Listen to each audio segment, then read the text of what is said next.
ధ్యానం అనగానే చాలామంది ఏంటో దేవుడితో సంబంధం అనుకుంటారు.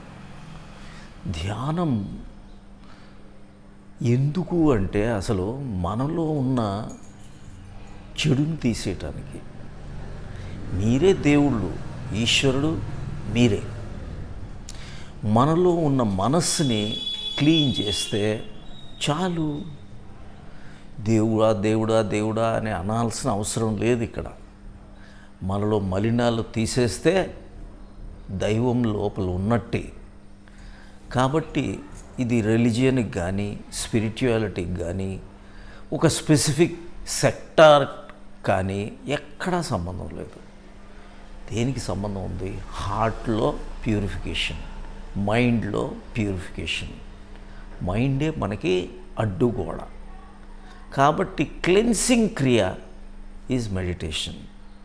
సో ఎక్కడ ఎన్ని రకాల 112 రకాల ధ్యాన పద్ధతులు శివుడు పార్వతికి నేర్పుతాడు.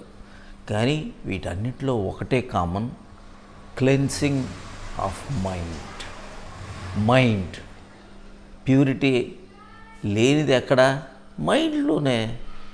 సో మనం క్లీన్ అయిపోవాలి. ఎలా అంటే క్లీన్ అయిపోతామా? అవ్వం. దేవుడా దేవుడా దేవుడా అని దేవుడి పేరు చెప్తే క్లీన్ అయిపోతాం. దేవుడు వచ్చేస్తాడా? రాడు. మీరు మీకు ఇష్టమైన పదార్థాన్ని 10 సార్లు వల్లించారనుకోండి, గులాబ్ జామున్ మీ లోపలికి వెళ్తుందా? వెళ్ళదు. దాని గురించి ఏంటి అంటే మనలో ఉన్న ఇంప్యూరిటీస్ని క్లీన్ చేస్తే చాలు. సో ఆ ఇంప్యూరిటీస్ని క్లీన్ చేసే పద్ధతే ధ్యానం. It is a very scientific, very scientific. మీకు సైకాలజీ ఉంటుంది ఇక్కడ. స్పిరిచువాలిటీ అంటే ఏంటి? ఆత్మ పదార్థంగా మారటమే.